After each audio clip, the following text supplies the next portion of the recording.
Good morning my online student also. यहाँ से मैं स्टार्ट करता हूँ। सबसे पहले आपको एक खुशखबरी दे दें, ठीक है। थोड़ा सा सरप्राइजिंग है कि अब हमारा जो ग्रेजुएशन है वो 4 ईयर का हो गया है, ठीक है। यहाँ पे दो तीन चीज़ें हैं, मैं उससे ही आपको शुरू करते हूँ और यहाँ से मैं आपको पूरा बता देता हूँ, ठीक है।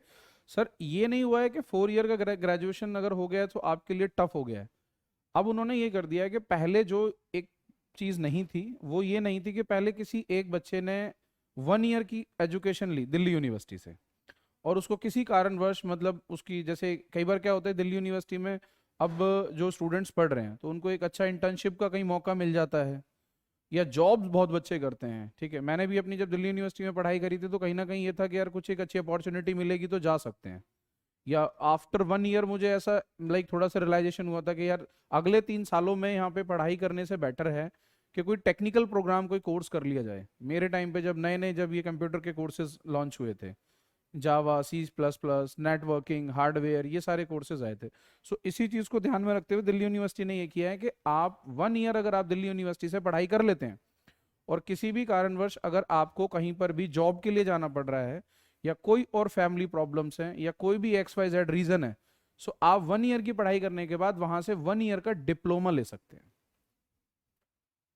इस पॉलिसी को इस तरीके से ड्राफ्ट किया है, किसी स्टूडेंट ने अगर 1 साल पढ़ने के बाद 2 साल अगर पढ़ाई कर लिया तो उसको 2 ईयर का एडवांस डिप्लोमा मिल जाएगा। और वो एडवांस डिप्लोमा लेके अगर उसको लगता है कि मुझे किसी अच्छी कंपनी में जॉब मिल रहा है और एक अच्छी प्लेसमेंट आ रही है, क्योंकि ड्यू में प्लेसमेंट्स आती हैं, सो वो अपनी प्लेसमेंट ले सकता है। वहां पे प्लेसमेंट के बाद वर्क एक्सपीरियंस करने के बाद वो कहता है कि नहीं यार अब मेरे को ना डिग्री का ज़रूरत है, क्योंकि मैं अब फॉरेन में जाना चाहता हूँ या मैं कोई फर्दर मेरे कोई और प्लान्स हैं, ठीक है। अब मुझे UPSC की तरफ जाना है, ठीक है।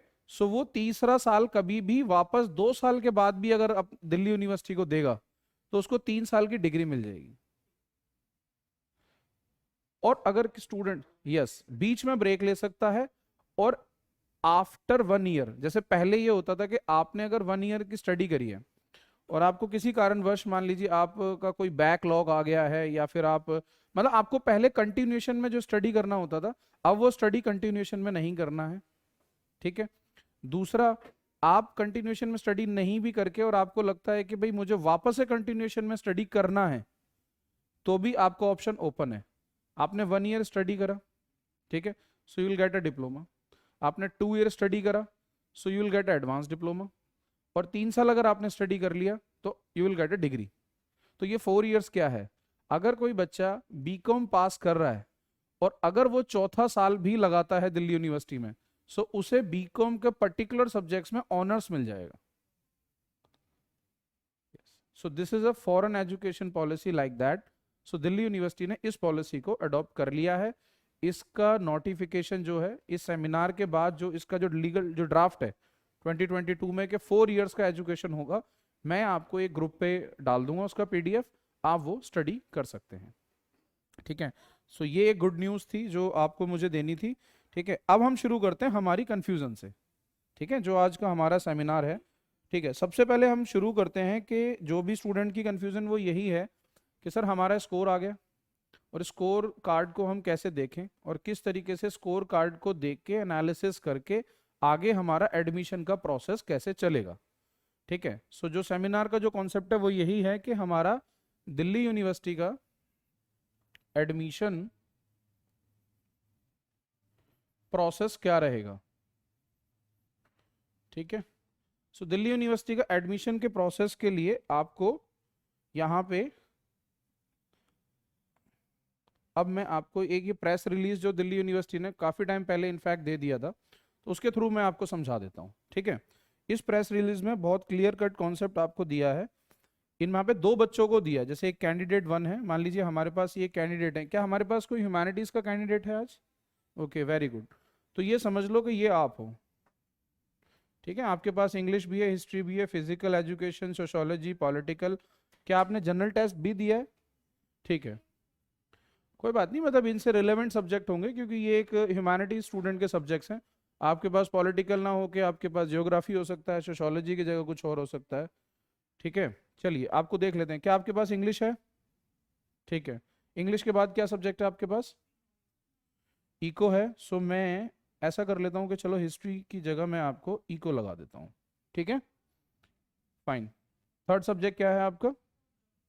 ठीक है, सो मैं क्या करता हूँ, सोशोलॉजी की जगह आपको ज्योग्राफी कर देता हूँ, ठीक है। देन उसके बाद पॉलिटिकल साइंस है आपके पास, ठीक है, सो एक हमारा पॉलिटिकल साइंस हो गया। उसके बाद क्या सब्जेक्ट है आपका? मास मीडिया है, ठीक है जी, मास कम्युनिकेशन है आपके पास, और जनरल टेस्ट आपने दिया है, ठीक है। चीज़ वैसे बहुत आसान है, तो मैं आसान तरीके से बता देता हूँ, इतना लॉन्ग करके मैं क्यों बताता हूँ आपको, ठीक है। आपको किस पर्टिकुलर प्रोग्राम में जाना है? ठीक है, आपको इंग्लिश ऑनर्स में जाना है या मास मीडिया में जाना है, ठीक है। सो आपके अकॉर्डिंगली ही समझाते हैं, स्टूडेंट के अकॉर्डिंगली समझाना ज़रूरी है, ठीक है।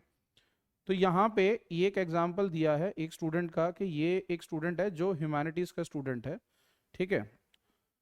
आप किसी भी कोर्स में जाना चाहते हैं, इधर आप इसमें जाना चाहते हैं बी कॉम, किसी भी मतलब कोई भी ऑनर्स प्रोग्राम में, ठीक है, जैसे कि पॉलिटिकल साइंस में आप जाना चाहते हैं या मास मीडिया में जाना चाहते हैं, किसी में भी जाना चाहते हैं, तो इसी प्रेस रिलीज में उन्होंने, वैसे इसमें सब कुछ दिया उन्होंने कि बीए ऑनर्स का क्या है, बट इसको समझ लेते हैं पहले। एक स्टूडेंट है जो किसी भी पर्टिकुलर स्ट्रीम में जाना चाहता है, मान लीजिए वो हिस्ट्री ऑनर्स में जाना चाहता है या फिर वो पॉलिटिकल साइंस में जाना चाहता है, तो ऑनर्स है।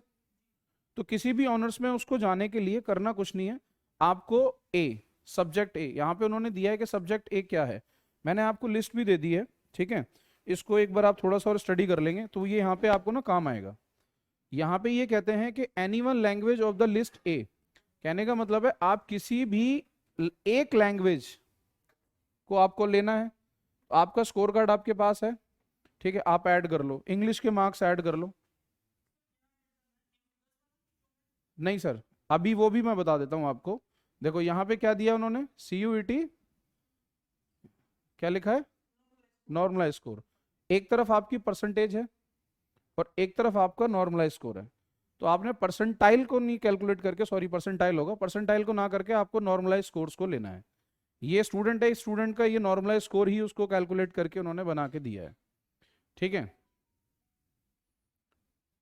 मतलब ये उन्होंने दो कैंडिडेट लिए हैं, ये एक हमारा साइंस का कैंडिडेट है, अगर यहाँ पे कोई साइंस कैंडिडेट है तो ये समझ लो कि ये साइंस कैंडिडेट के लिए है। ये देखो मैं कॉलम में वापस आ जाता हूँ, ये एक साइंस कैंडिडेट के लिए है और ये एक ह्यूमैनिटीज कैंडिडेट के लिए है। मैं आपको यहाँ पे लाइव एग्जांपल से भी समझाऊंगा और यहाँ से भी आप समझ रहे हैं, तो आप इंग्लिश के मार्क्स आप ऐड ऑन कर लीजिए अपने कितने हैं, ठीक है। ये जो एक कैंडिडेट है इसके इंग्लिश के मार्क्स हैं 196, ये कैंडिडेट है, ठीक है जी, इसकी इंग्लिश के मार्क्स हैं 196। आपके इंग्लिश के मार्क्स कितने हैं? कोई बात नहीं सर, 175 हैं तो लमसम 176 या 175.4 वो जो भी ले सकते हैं आप, ठीक है। सेकंड बेस्ट स्कोर बताइए आपका क्या है?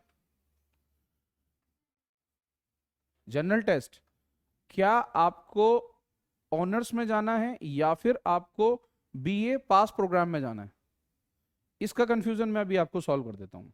अगर आपको अपने ऑनर्स प्रोग्राम में जाना है तो उसके अकॉर्डिंगली आपको यहां से इस वाले नोटिफिकेशन को देखते हुए चलना है। इस नोटिफिकेशन में वो कहता है कि any one language of the A list, A list से हमने इंग्लिश ऑलरेडी ले लिया, ठीक है, आप खुद भी पढ़ें। Any two subjects of list B1, आपके पास B1 की लिस्ट है। अच्छा मैं आपको वैसे भी बता देता हूं ये B1 और B2 की लिस्ट है क्या, ठीक है। B1 में जो सब्जेक्ट्स होते हैं वो हमारे नॉर्मल सब्जेक्ट्स होते हैं जिनको हम पढ़ते हैं, ठीक है, ये समझ लो कि डोमेन सब्जेक्ट्स होते हैं।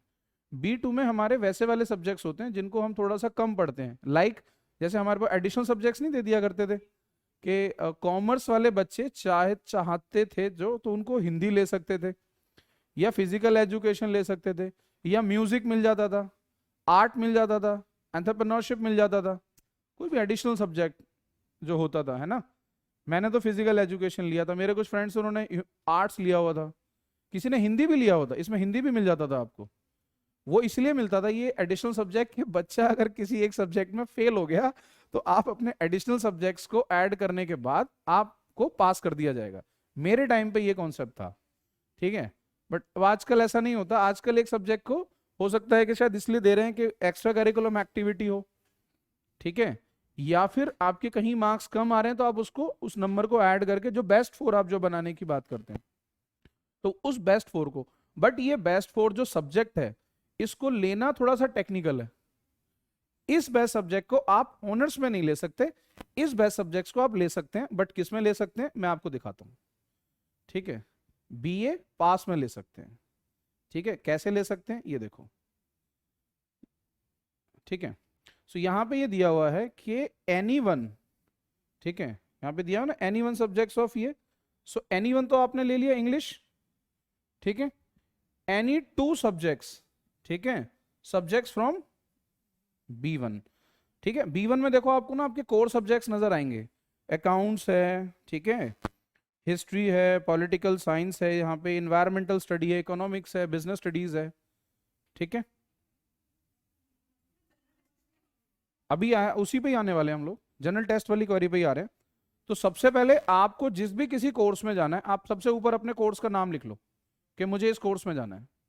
ठीक है, उस कोर्स का नाम लिखने के बाद फिर आपको ये करना है, यहाँ पे इसको ऐड ऑन करना है। जैसे आप इंग्लिश के मार्क्स एक बार कैलकुलेट कर लो अपने, सबसे पहले आप इंग्लिश डाल लो। ठीक है, फिर इंग्लिश के बाद B1 का आपको मिल गया ये वाला लिस्ट। ठीक है, B1 में से एनी टू सब्जेक्ट्स आप निकालो जो बेस्ट स्कोर है आपका। हाँ जी, ठीक है, निकाल लिए, दोनों बेस्ट टू निकाल लिए।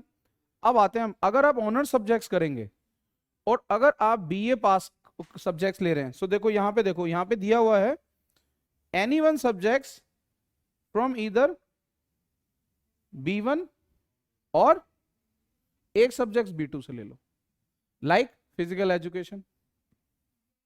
अच्छा कोई बात नहीं, आपके लिए एक और कंडीशन अभी आ रही है। ठीक है, बट किसी के पास तो होगा, ऐसा तो नहीं है इसके पास नहीं है तो और किसी के पास नहीं होगा, कोई बात नहीं। हाँ, B1 में ही 3 है जो आपके बेस्ट है। सो आप इन्हीं तीनों बेस्ट सब्जेक्ट्स को ले सकते हो और एक इंग्लिश ले लिया, आपका हो गया सर।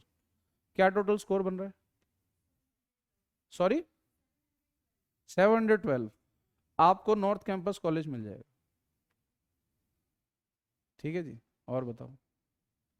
हाँ, अब नॉर्थ कैंपस कॉलेज में आपको जैसे नॉर्थ कैंपस हमें मिल सकता है, मैं डैम श्योर हूँ आपको मिल जाएगा।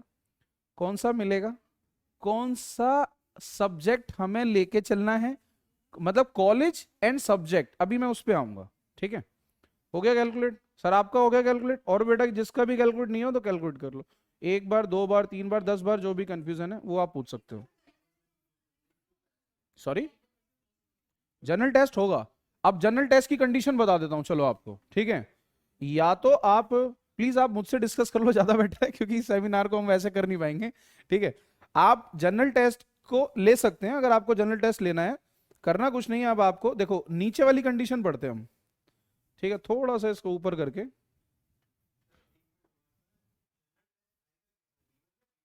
जनरल टेस्ट किसी में ही नहीं आ रहा। बट मैं आपको वही बताने जा रहा हूँ अभी। ठीक है, आप, मैं इसको नीचे ले आता हूँ। ठीक है यार, मुझे एक बार इरेजर, ये है, एक ही बार में हो जाएगा?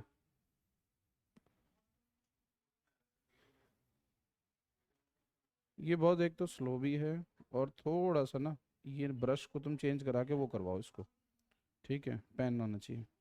ठीक है, एनीवे, सो यहाँ पे अब आप ये चीज एक बार ओपन प्लीज यहाँ देख लो आप। ठीक है, सो जैसे इस वाली कंडीशन में देखो, एनी वन सब्जेक्ट्स ऑफ ये ए ले लिया।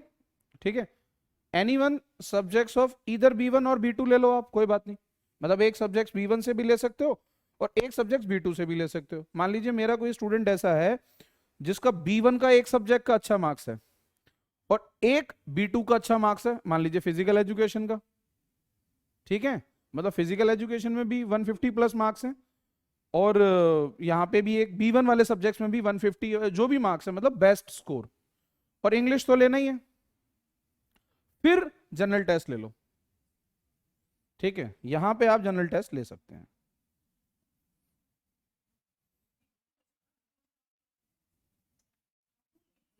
पर्टिकुलर इस प्रोग्राम के लिए, बीकॉम पास के लिए।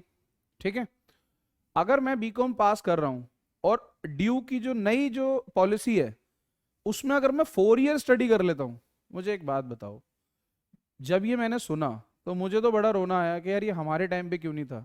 3 साल में जब कॉलेज पास होने जा रहा हो तो अच्छा लगेगा, 1 साल और कॉलेज जाएंगे। आप मुझे बताओ इसको पॉजिटिव, मेरे को तो अब जब जैसी ये न्यूज आई मेरे को लगा यार हमारी लाइफ का 1 साल इस गवर्नमेंट ने छीन लिया। जो कि आज के बच्चों को, ये आप थोड़े से लेट आए हो, मैं आपको एक अपडेट और दे देता हूँ कि अब दिल्ली यूनिवर्सिटियों में 3 साल की यूनिवर्सिटी के अंदर डिग्री नहीं रहेगी, अब 4 ईयर की डिग्री होगी। तो अब आपको 3 साल नहीं, आपको 4 साल मस्ती का टाइम मिल गया। और एक स्टूडेंट अगर बीकॉम ऑनर्स कर रहा है और 1 साल और पढ़ लेता है वहां पे, तो उसको ऑनर्स मिल जाएगा। सो आप भी बीकॉम ऑनर्स हो गए। बीबीए पे अभी हम आएंगे, डिस्कस करेंगे, ठीक है। सो ये हमारे अभी जनरल सब्जेक्ट्स की बात है।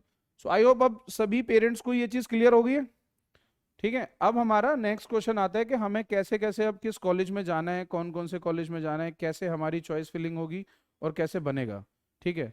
आपने कर लिया अपना कैलकुलेट। मान लेते हैं कि अभी आप बीकॉम पास के लिए कर लेते हो आप कोर्स, मतलब जो भी अभी है, 2 डोमेन के ले लिए B1 में से, एक जनरल टेस्ट ले लिया और एक इंग्लिश ले लिया, 4 सब्जेक्ट्स हो गए। 4 सब्जेक्ट्स का क्या कैलकुलेशन आ रहा है आपका? अच्छा कर लो, आप कैलकुलेट कर लो, ठीक है। सर आपका क्या बन रहा है इसको? 532 मिल रहा है, हाँ। एडमिशन आपको भी मिलेगा, ठीक है। हाँ, ऑफ कैंपस कॉलेज में मिलेगा आपको एडमिशन, ठीक है। दिल्ली यूनिवर्सिटी को 3 पार्ट्स में डिवाइड किया हुआ है, ठीक है sir. South campus, north campus और ऑफ कैंपस। बट आपको साउथ कैंपस के वुमेन्स के जो कॉलेज होते हैं वहां पे आपको एडमिशन मिल जाएगा। हाँ जी, मैं बता देता हूँ सर। जैसे कि अगर आप बोलेंगे कि भाई सत्यवती कॉलेज है, ये ऑफ कैंपस कॉलेज है। नॉर्थ कैंपस होता है जैसे कि सेम कैंपस जो विश्वविद्यालय जो आप जो देखते हैं, वहाँ पे डूसू का ऑफिस है, वहाँ पे करोड़ीमल भी वहाँ पे है, मिरांडा भी वहाँ पे है, हिंदू भी वहाँ पे है, स्टीफंस भी वहाँ पे है। हाँ, जो जो एक पर्टिकुलर उस एरिया में है, ठीक है। हाँ, नॉर्थ कैंपस कमला नगर वाला एरिया जो है, ठीक है, पटेल चेस्ट वाला जो एरिया है, और जो विश्वविद्यालय जो मेट्रो स्टेशन है वहां से लेके अगर आप कमला नगर तक जाते हैं तो ये सारा नॉर्थ कैंपस है, ठीक है जी। शक्ति नगर के इधर इधर सारा जो भी आप देखेंगे तो ये नॉर्थ कैंपस है। नॉर्थ कैंपस में जितने भी कॉलेजेस है, नॉर्थ कैंपस का जो एक जो ब्यूटी है या जो उसको जो बोला जाता है कि अच्छा है, वो सबसे पुराना है, ठीक है। मैं मानता हूँ नॉर्थ कैंपस अच्छा है, बट ऐसा भी नहीं है कि नॉर्थ कैंपस ही अच्छा है, ठीक है। Some people like south campus, some like north campus. South campus में ज्यादातर जो कॉलेज है वो वुमेन्स के कॉलेज हैं, ठीक है। आप ज्यादातर अगर कॉलेज देखेंगे जैसे वेंकी कॉलेज है, गार्गी कॉलेज है, LSR जो कॉलेज है, ये वुमेन्स कॉलेज हैं, और ये सारे कॉलेजेस साउथ कैंपस में हैं। नॉर्थ कैंपस कॉलेजेस बहुत सारे कॉलेजेस हैं, ठीक है। जैसे कि अगर हम एक करोल बाग में देखेंगे कि जो गुरु तेग बहादुर खालसा जो कॉलेज है, ये इसको नॉर्थ कैंपस नहीं कहेंगे, इसको ऑफ कैंपस कहेंगे, ठीक है। IP यूनिवर्सिटी का तो कोई कैंपस ही नहीं है। मतलब अगर मैं कैंपस की बात करूं तो दिल्ली यूनिवर्सिटी ने अपने कैंपस के डेकोरम को मेंटेन किया और उसने एक ही कैंपस में सारे कॉलेजेस बनाए। कहने का मतलब है कि एक ही पर्टिकुलर कम्युनिटी के अंदर 4-5 कॉलेज होना, उसको वो कैंपस बना देते हैं, ठीक है। अब बच्चे तो IP यूनिवर्सिटी में ही पढ़ते हैं, मेजरली स्टूडेंट्स IP यूनिवर्सिटी में पढ़ते हैं जो टेक्निकल प्रोग्राम्स करते हैं। भाई जिसको BBA करना है वो दिल्ली यूनिवर्सिटी नहीं जाएगा, वो IP यूनिवर्सिटी में पढ़ेगा। जिसको जर्नलिज्म करना है वो ज़्यादातर IP यूनिवर्सिटी से करेंगे। जिसको बीटेक करना है वो IP यूनिवर्सिटी से करेगा। जिसको MBBS करना है वो भी IP यूनिवर्सिटी से पढ़ेगा, क्योंकि ज़्यादातर कॉलेज MBBS के IP यूनिवर्सिटी के अंदर है, ठीक है। और मेडिकल के तो सारे कॉलेज ही ऑफ कैंपस है। सो कैंपस वाली जो बात है और जो ऑफ कैंपस वाली जो बात है, ये है भी और नहीं भी है, बट आपको किस नज़र से देखना है वो आप पे डिपेंड करता है। IP 3 इयर्स का ही है, दिल्ली यूनिवर्सिटी भी 3 इयर्स का ही है, डोंट बी कंफ्यूज। अगर आप चौथा साल भी उसमें लगाना चाहते हैं, देना चाहते हैं अपने आप को यूनिवर्सिटी में और इनहेंस करना चाहते हैं अपनी नॉलेज को, तो आप दे सकते हैं। Yes, you have A option, still you have A option कि अगर आपको 1 साल की अगर आपने स्टडी कर ली है, सो जैसे ही आप 1 साल की स्टडी करके निकलेंगे, सो वहां पे आप क्या कर सकते हैं कि वहां पे आप, मान लीजिए एक स्टूडेंट है जिसने सिर्फ फर्स्ट ईयर में पढ़ाई करी है, सिर्फ 1 साल, तो वो अपना चाहे तो वो डिप्लोमा ले सकता है, ठीक है। एक स्टूडेंट है जो कहता है नहीं सर मुझे ना 2 साल पढ़ाई करना है, मेरे पास टाइम है। सी, होता क्या है कि कई बार ना हमें अपॉर्चुनिटीज का पता नहीं होता। मैं भी जब कभी नॉर्थ कैंपस में पढ़ाई कर रहा था तो मैंने फर्स्ट ईयर में रियलाइज किया था कि यार थोड़ा सा टाइम पास हो रहा है।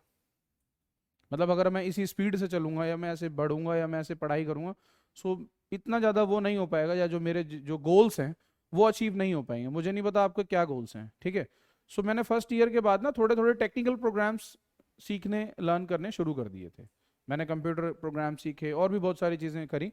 सो ये वाली चीज ना दिल्ली यूनिवर्सिटी के स्टूडेंट्स के साथ ना होती थी, तो वो हमेशा सफर करता था। तो कहीं ना कहीं जो अभी वाइस चांसलर ने जो भी ये अनाउंसमेंट जो दिया है, ठीक है, कल परसों के न्यूज में भी है, मैं आपको वीडियो भी शेयर कर दूंगा हमारे ग्रुप में आप जब ऐड हो जाओगे, और वो पॉलिसीज वाला पीडीएफ भी भेज दूंगा, ठीक है। वो यही है कि आपने फर्स्ट ईयर की पढ़ाई कर ली, फर्स्ट ईयर के बाद आप जॉब्स करना चाहते हैं या कहीं और स्किल बेस्ड प्रोग्राम्स करना चाहते हैं, ठीक है, सो आप स्किप कर सकते हैं।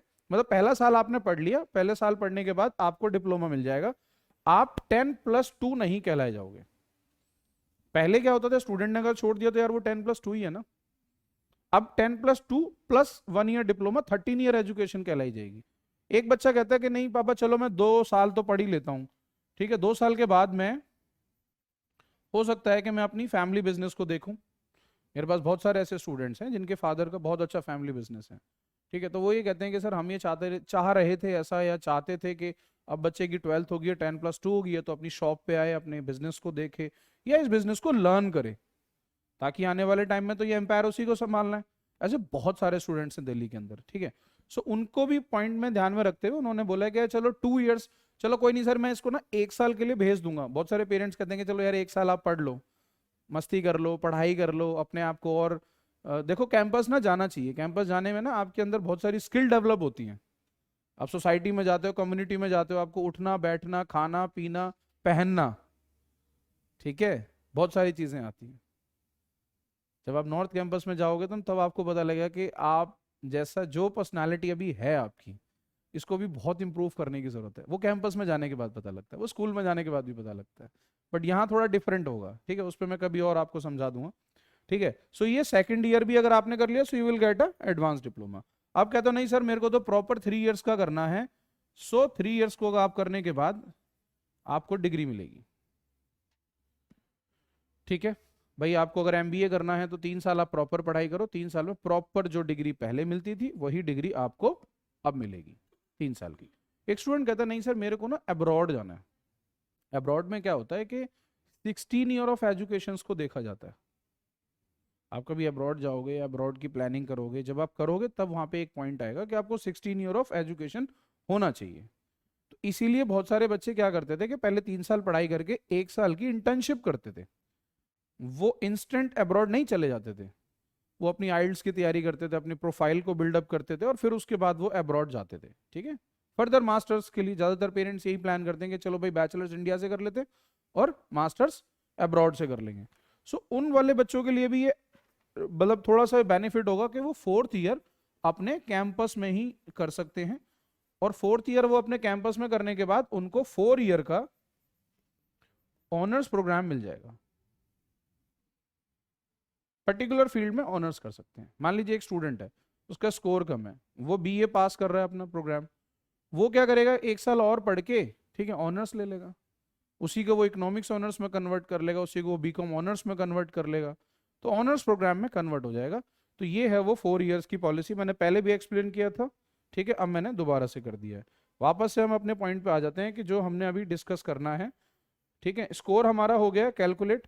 अब यहाँ पे सबको ये डाउट आ रहा है कि भाई हमने आगे कैसे कैसे कैलकुलेट करना है, ठीक है। सो सूरज नोटपैड एक बार ओपन कर दो, ठीक है। सो नाउ मैं एक बेसिक कॉन्सेप्ट को अब समझ लेता हूँ। हमने ये वाला कॉन्सेप्ट हमने समझ लिया है, अब कैसे कैसे क्या करना है। देखो करना ये है कि मैं आपको पहले दिखा देता हूँ, बता देता हूँ, या फिर मैं पहले एक्सप्लेन कर देता हूँ, एक ही बात है, दोनों को हम इंटरकनेक्ट करके कर लेंगे। हमारे पास दिल्ली यूनिवर्सिटी के अंदर हैं 52 कोर्सेज, ठीक है। ये अभी भी ब्रश में चल रही है,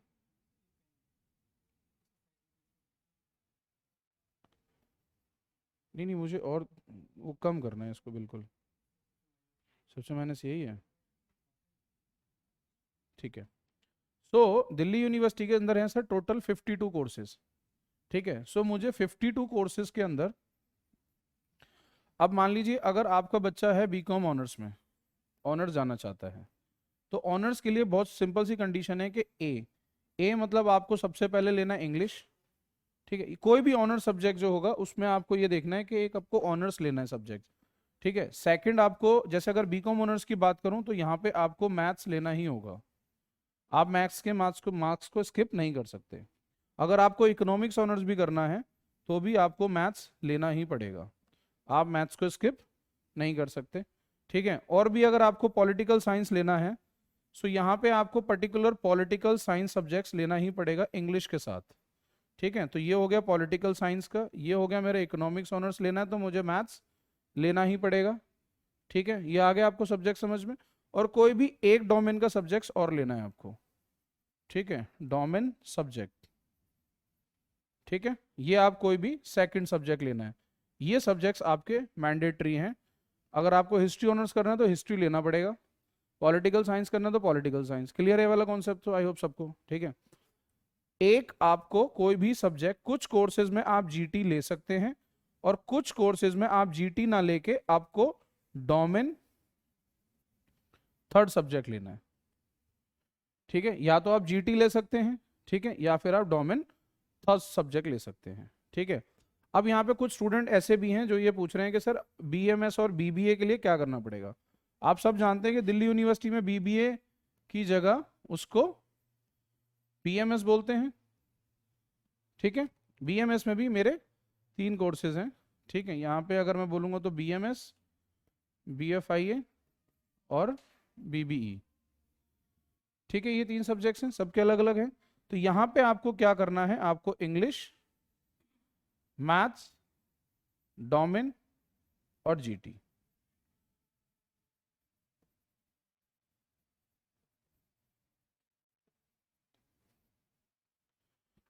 ठीक है। आ गया समझ में सबको? सिंपल है। तो इसमें कोई कंफ्यूजन नहीं होनी चाहिए कि भाई मेरे को कैसे अपना स्कोर कार्ड को करना है, ये करना है, वो करना है। इतने सारे लोगों ने सब कुछ वीडियो वीडियो बना रखी है, इतना आसान ये कॉन्सेप्ट था, ठीक है। आई होप आपको आसान ही लगा होगा, ठीक है। जो भी ऑनेस्ट फीडबैक से बताना सर, मुझे ये नहीं कि मैंने आपको मेरे मेरे सामने बोल रहे हो तो मुझे ऐसा। हाँ, ये बहुत आसान सब्जेक्ट था। मैं किसी भी स्टूडेंट को, किसी काउंसलर को या किसी को भी समझाता था तो मैं कहता भाई पहले इंग्लिश ले आओ, कोई भी 2 सब्जेक्ट्स वाइज हैं, ज़्यादा कुछ नहीं है। वैसे मैंने आपको प्रेस रिलीज दे दी है, आप खुद भी निकाल के उसको देख सकते हैं, ठीक है जी। सो नाउ अब हम आगे अपने जो मेन जो टास्क है हम उस पर आ जाते हैं कि अब आगे का जो टास्क है वो कैसे चलेगा, ठीक है। अब यहाँ पे बच्चों को कंफ्यूजन ये आ रही है कि सर ये वाली सारी चीजें देखो, स्कोर आपका हो गया, ठीक है। आपको कोई कंफ्यूजन नहीं है कि स्कोर को कैसे कैलकुलेट करना है, ठीक है। अब किसी भी स्टूडेंट का मान लीजिए स्कोर आता है 350, किसी का बनता है 450, किसी का बनता है 550, किसी का बनता है 650 और किसी का होता है 700 प्लस। तो ये अनुमान लगाया जा रहा है कि 700 प्लस स्टूडेंट को नॉर्थ कैंपस मिल जाएगा, ठीक है। सर पता है क्या होता है कि जैसे हम हैं स्कूल ऑफ एंट्रेंस, अब स्कूल ऑफ एंट्रेंस है या फिर कोई और भी कंपनी है XYZ, इन कंपनीज के पास ना प्रॉपर डेटाज होते हैं, ठीक है। हमारे पास आज कंप्लीट पूरा डेटा होता है स्टूडेंट्स का, जो हम जैसे काउंसलिंग्स करते हैं हमारे पास मैक्सिमम, तो हमारे पास ना करते हुए भी 1.5 से 2 लाख बच्चों का कम्युनिकेशन हुआ है। और उस कम्युनिकेशन में हमने ये चीज को निकाला है कि दिल्ली यूनिवर्सिटी में टोटल, ठीक है, 70 प्लस अगर कॉलेज हैं और 70,000 से प्लस नंबर ऑफ सीट्स हैं, ठीक है। तो 70,000 मतलब 70,000 से प्लस अगर नंबर ऑफ सीट्स हैं, ठीक है। तो इन 70,000 नंबर ऑफ सीट्स को हमने ये देखा है कि इसको करना कैसे है। मतलब ज्यादातर जो बच्चे आ रहे हैं, मान लीजिए मेरे पास कोई स्टूडेंट आता है, उसका स्कोर है 350, मैं 1 सेकंड में उसको एक डेटाबेस में डालूंगा और उसमें ये देख लूंगा कि इन 70,000 सीटों में वो बच्चा कहाँ स्टैंड कर रहा है। काफी सारे स्टूडेंट्स ऐसे हैं जिनको अभी दिल्ली यूनिवर्सिटी भी एक आपको मेरिट रैंक देगी, जैसे आईपी यूनिवर्सिटी में मेरिट रैंक मिलती थी ना। तो आईपी यूनिवर्सिटी का ना काम बहुत आसान होता था, भाई आपको मेरिट रैंक दे दिया, मान लीजिए आपकी रैंक है 7,000, आपकी रैंक है 5,000, आपकी रैंक है 8,000 वट, और आपके सामने भाई 12-13 कॉलेज हैं। अगर बीबीए की बात करूं तो बीजीएमसी के 10-12 कॉलेज हैं, बीसीए के कुछ कॉलेज हैं, तो ऐसे कर करके अलग अलग कॉलेज हैं। तो आपको पता लग जाता था कि भाई के 3,000 की रैंक पे ये 12 कॉलेजों में मेरा एडमिशन हो सकता है, नहीं भी हो सकता। गलती आईपी यूनिवर्सिटी में हर बच्चे ने अपनी चॉइस फिलिंग में करी है। गलती क्या करी है, बड़ी सिंपल सी गलती करी हुई है सर, कि वो बच्चा अपने इस काम को खुद कर रहा है। मैं एक एग्जांपल देके आगे बढ़ूंगा यहाँ पे, ठीक है। फीमेल हो चाहे वो मेल हो, ठीक है। आपके घर में जब शादी होती है ना, सो एज अ मेल वो सैलून पे जाके 5,000 रुपए खर्च करके आ जाएगा, और फीमेल की जब करवा चौथ होगी तो वो मेहंदी प्रोफेशनल से लगवाएगी, खुद नहीं लगाएगी, ठीक है। बट जो बच्चे का लाइफ चेंजिंग जो डिसीजन है, चॉइस फिलिंग करना, एडमिशन की काउंसलिंग प्रोसेस जो अभी चल रहा है, वो पेरेंट्स भी देखो है, मैं भी एक पेरेंट हूं, मैं ऐसा नहीं बोलूंगा। मेरा बच्चा मेरे पास आता है, मैं उसको बोल दूं यार जाके कर लेना, डिस्टर्ब मत करो, मैं जो मेरा काम करना है, तो मेरा ऑफिस है, मैं वैसे ही थका आ रहा हूँ, वो मेरे पास कुछ लेके आया, सर हमें लगना पड़ता है बच्चे के साथ, करना पड़ता है। हम हमारे काम के प्रोफेशनल हैं। हो सकता है कि आप अपना जब घर बनाते हैं या कुछ भी छोटा मोटा काम करते हैं तो आप किसी प्रोफेशनल को ही बुलाते हैं, इधर इलेक्ट्रिशियन को बुलाते हो, प्लम्बर को बुलाते हो, आर्किटेक्ट की हेल्प लेके करते हो। तो यहाँ पे ये होता है कि आपको ना किसी प्रोफेशनल बंदे से हेल्प लेना है। शायद हो सकता है कि मैंने उसको मोटिवेट करने के लिए आपको ये वाली बात बोल रहा हूँ, बट यस आपको करना चाहिए। बट वही काम एक स्टूडेंट करता है खुद से। तो स्टूडेंट ने क्या गलती करी है कि मेरे पास एक स्टूडेंट था जिसकी रैंक थी 3500, राउंड वन में आईपी के अंदर। मैं आपको आईपी का एग्जांपल दे क्यों रहा हूं, मैं इसलिए दे रहा हूं आपको आईपी का एग्जांपल क्योंकि इसी एग्जांपल से आपका दिल्ली यूनिवर्सिटी का चॉइस फिलिंग का पार्ट जुड़ा हुआ है। तो ये कॉन्सेप्ट आपको समझना है, फिर हम आगे बढ़ेंगे। इस बच्चे ने क्या करा कि बीबीए के लिए इस बच्चे ने जो 3500 की जो इसकी रैंक थी, यहाँ पे इसने नंबर वन पे कॉलेज लगाते हुए अपने 14 कॉलेज लगा दिए, ठीक है। जाहिर सी बात है सर, उसको लास्ट वाले कॉलेज ने उठाया, जबकि इसको थर्ड वाले कॉलेज ने भी अलॉटमेंट देनी चाहिए थी।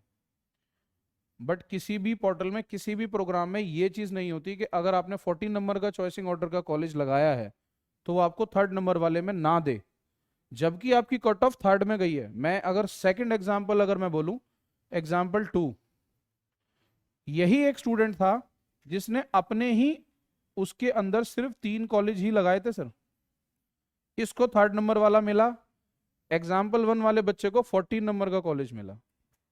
तो जो इसका राउंड 1 था उसका चांस इसका खत्म हो गया, राउंड 1 का चांस इसका क्लोज। सेम स्टूडेंट है, आप ये दिल्ली यूनिवर्सिटी में भी कर सकते हो, मैं बेशक यहाँ पे भी अभी हमारे सामने एग्जाम्पल बनेंगे। दिल्ली यूनिवर्सिटी के अंदर टोटल 70 कॉलेज हैं, ठीक है। मान के चलो एक स्टूडेंट है मेरे पास जिसका सिर्फ 350 स्कोर है। ऐसा तो है नहीं कि कोई बच्चे मेरे पास सारे 700 वाले भी हैं, 700 वालों को भी बताऊंगा मैं। इस 350 वाले बच्चे का एक ही पॉइंट है और वो है कि कैसे भी करके मेरा एडमिशन हो जाए, मतलब इसकी लाइफ में एक ही टारगेट है, एक ही नोट है, और वो है एडमिशन। भाई किसी भी तरीके से इसको एडमिशन चाहिए ना, 350 नंबर है, अगर उसके भाई ऐड करके अगर बन रहे हैं, किसी के 58 आ रहे हैं, एक में फिर 60 या कुछ भी आ रहा है, तो 350 में उसको एडमिशन चाहिए, तो एडमिशन के लिए वो सारे कॉलेज लगाएगा। अगर ये 10 कोर्सेज ले लेता है, कोर्सेज 10 इंटू एक कोर्स के अंदर है 44 कॉलेज, ठीक है। अब हम वापस से अपने उस पर आते हैं, ठीक है। मैं आपको यही चीज अब मैं खोल के दिखाता हूं, ठीक है। ये हमारी दिल्ली यूनिवर्सिटी की साइट है। अब यहाँ पे आप बैचलर ऑफ आर्ट में जाएंगे तो बैचलर ऑफ आर्ट में यहाँ पे कितने कोर्स दिखा रखे हैं, आप ये देखिए। अगर आप ये कैलकुलेट करेंगे तो यहाँ पे कैलकुलेट के अंदर अब ये आता है, इस पे मुझे कुछ राइट डाउन करना है तो नहीं होगा, ओके कोई बात नहीं, बैक, ओके।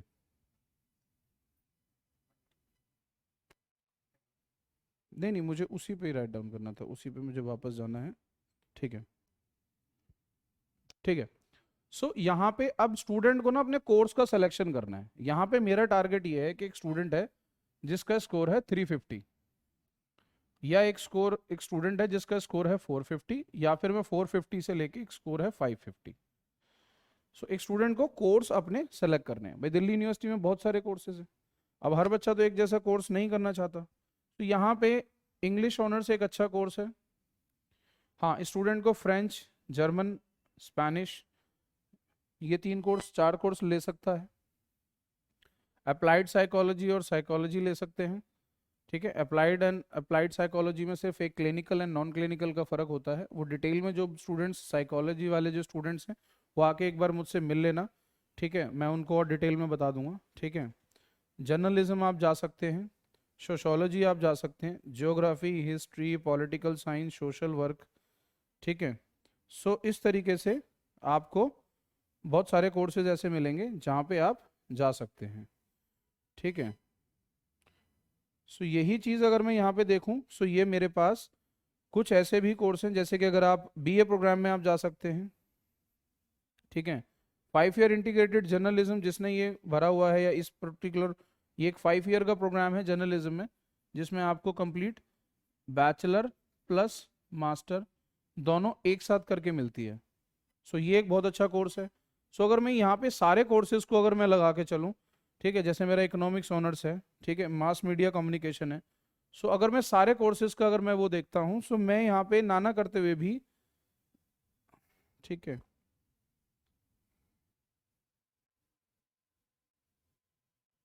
ठीक है, सो मेरे इतने सारे कोर्स के सिलेक्शन आ जाते हैं।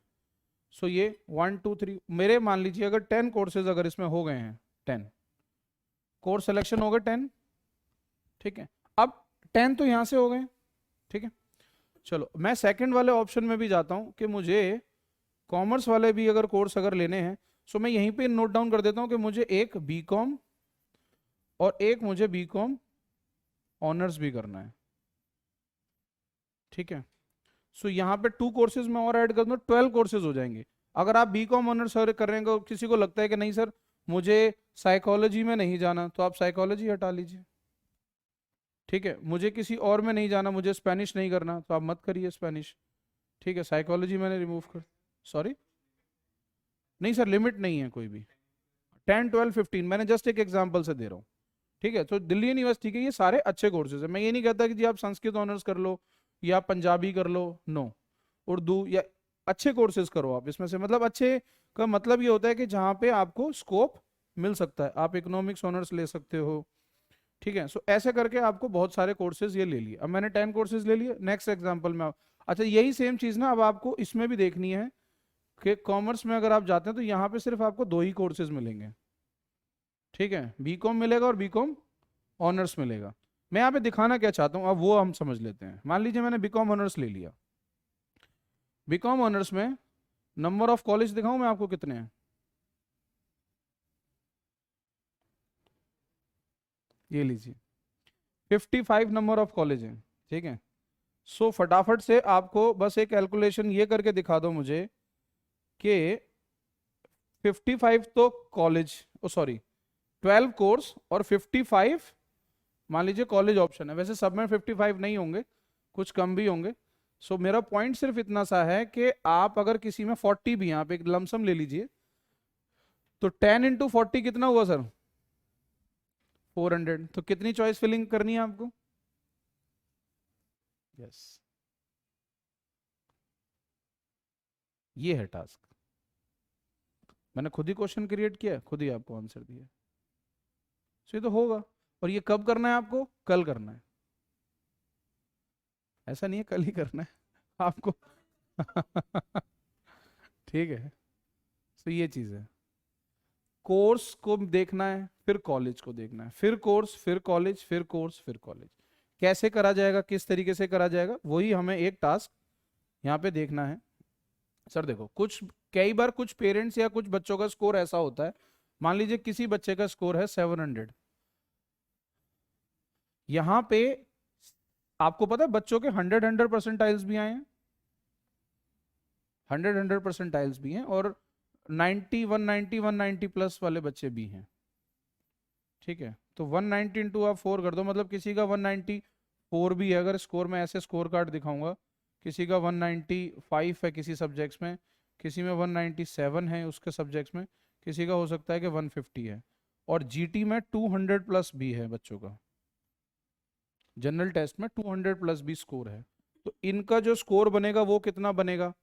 सो आपको करना है बेस्ट। इसको जब किया जाता है तो जो मैंने अभी एग्जांपल लिया, मैंने अभी आपको एक आईपी का एग्जांपल दिया, ठीक है, और अभी मैंने यहाँ पे आपको 400 प्लस चॉइस का एग्जांपल दिया। भाई आपको चॉइस ऑर्डर बनाना है ना 400 प्लस का, तो इनका एक ही पॉइंट माइंड में रखना होता है, बेस्ट फिटमेंट। आपको बच्चे को बेस्ट फिटमेंट करना है। एक क्लासरूम है, इस क्लासरूम में अगर बच्चे बैठे हैं बहुत सारे, ठीक है, अगर मैं एक एक बच्चे से पूछूं कि भाई आप, इसका स्कोर कितना है, इसका स्कोर है मान लीजिए 700, ठीक है, और इसी क्लासरूम में एक बच्चा बैठा हो 600 वाला, तो इससे 700 वाले को पता है क्या फील होगा, यार मेरी क्लास में तो 700 वाला भी बैठा है। जैसे वो आईपी वाले उस बच्चे को होगा रियलाइजेशन कि 3500 रैंक पे जो 12,000 या 14,000 जिसकी रैंक है, वो बच्चा भी उसी क्लासरूम में बैठा है, क्योंकि उसने अपनी चॉइस फिलिंग में 12 या 14 कॉलेज डाले थे और उसको अलॉटमेंट आ गया। वो तो उस क्लासरूम में जाने के बाद ही पता चला ना, तो उसका इतने स्कोर का फायदा क्या हुआ, वो उसका बेस्ट फिटमेंट थोड़ी है। भाई आपके सेम क्लास में 50% वाला भी बैठा है, 60% वाला और 90% वाला भी बैठा है। तभी तो ये बैरियर्स लगाए थे कि चलो एक बार कोई बच्चा 12वीं में आपके साथ ऐड हो गया फर्स्ट क्लास में, वो 12वीं तक वो फ्रेंड आपका साथ चलता है, पर 12th के बाद उसको चेंज क्यों कराया गया कि अब यहां से छटनी की जाए और टॉपर्स को या सेलेक्टिव बच्चों को आईआईटी में लेके पढ़ाया जाए। ऐसा ही तो है एजुकेशन पॉलिसी। एक फ्रेंड जो 12वीं तक साथ है, वो 12वीं के बाद क्यों नहीं है साथ, क्योंकि उसमें कुछ बच्चे अच्छे पढ़ने वाले हैं और कुछ बच्चे उतने अच्छे नहीं है पढ़ने वाले, तो उनको अलग कर दिया कि भाई आप इधर वाले कैटेगरी में पढ़ो। अब एसआरसीसी में जो कौन से बच्चे पढ़ेंगे, सबको मालूम है। और ये वाला एग्जाम पॉलिसी सीयूईटी का क्यों करा, इसीलिए करा था क्योंकि बहुत सारे बोर्ड्स ऐसे थे, जैसे कि बिहार बोर्ड था, तो वहां पे तो चीटिंग भी हो जाती थी। थोड़ी बहुत ऐसी कंप्लेंट्स आई हैं, मैं ये नहीं कह रहा हूँ, जो मैंने न्यूज़पेपर में देखा है कि नीचे से फेंका और उन्होंने उड़ा लिया। बहुत सारे बोर्ड्स ऐसे हैं जो लीनियंट मार्किंग भी करते हैं। भाई सीबीएसई में टाइट मार्किंग थी, ये मैंने नहीं कहा, ये न्यूज चैनल्स में ही आता है। इंडियन एक्सप्रेस ये वाली बात बोलता है कि सभी बोर्ड इक्विवेलेंट नहीं थे, कुछ बोर्ड बहुत स्ट्रिक्ट थे और कुछ बोर्ड बहुत लीनियंट थे और कुछ बोर्ड में चीटिंग की कंप्लेंट्स भी थी, ठीक है।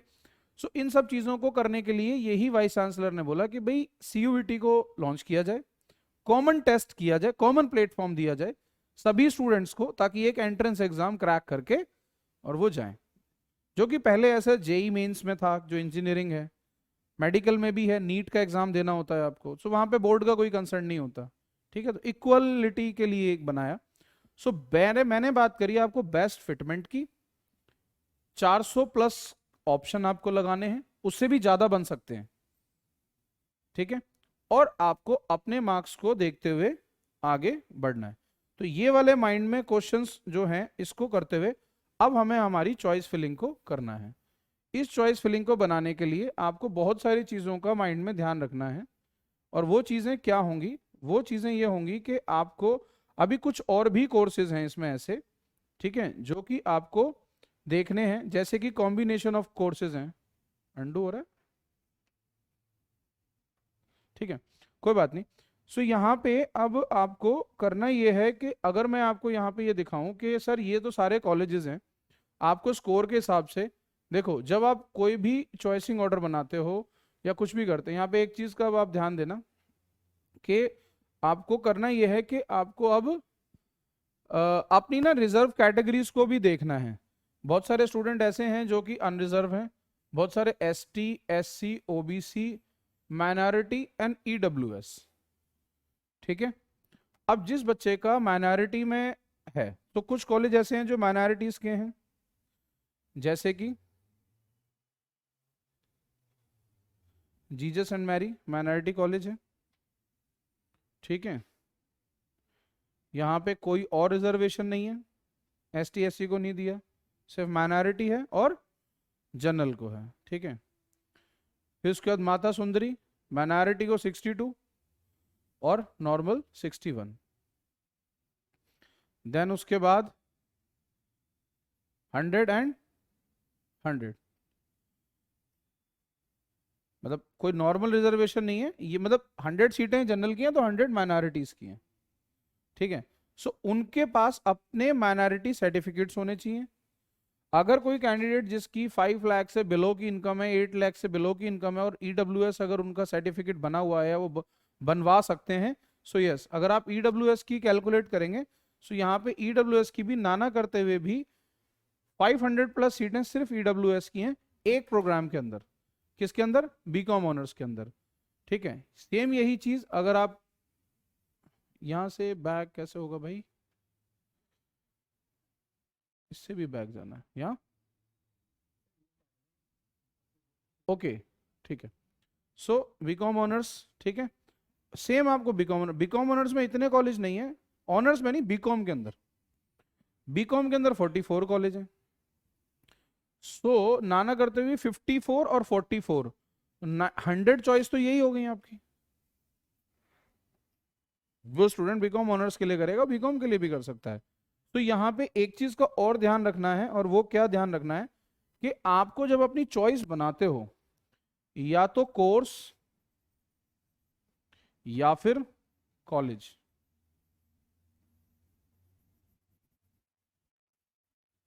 आपको एक फॉर्मेट लेके चलना होता है। या तो आप कोई भी कोर्स लेके चलो, या फिर आप कॉलेज लेके चलो, इधर कोर्स और कॉलेज। कई बार कॉलेज अगर आपने अच्छा ले लिया है, और जैसे 4 ईयर वाली जो पॉलिसी है, तो ऑनर्स तो वहां से का पूरा हो जाएगा, ठीक है। और अगर आपने कोर्स लेके चल रहे हैं, ठीक है, सो कॉलेज कोई भी हो तो भी कोई दिक्कत नहीं है भाई, किसी बच्चे को पढ़ना ही इकोनॉमिक्स ऑनर्स है, तो फिर कॉलेज ऑफ कैंपस भी हो तो भी चलेगा, कोई दिक्कत नहीं है। सो ऐसे ही करके आपको ये सारी चीज़ों का ध्यान रखना है। और यहाँ पे जब आपने जाना है, ठीक है, अब यहाँ पे और भी कोर्सेज हैं, जैसे कि वोकेशनल स्टडीज के कोर्सेज। वोकेशनल स्टडीज में भी बच्चे कहते हैं भाई हमें जाना है, तो कौन कौन से ऐसे कोर्स हैं वोकेशनल स्टडीज में, जैसे कि वोकेशनल स्टडीज बैंकिंग ऑपरेशंस। हाँ हाँ प्लीज, कॉलेज के हिसाब से, हाँ जी।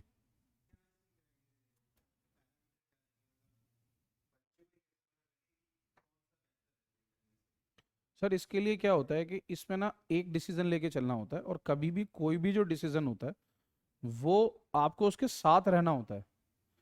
मोस्टली क्या होता है कि जैसे आपने एक डिसीजन ले लिया, सर आप एक गाड़ी खरीद के लिए आए घर पे, आपके पड़ोसी ना अभी जैसे ही आप लेके आओगे, भाई साहब आपने हुंडई क्यों ले ली, होंडा लेनी चाहिए थी, सर हो गए ना आप परेशान।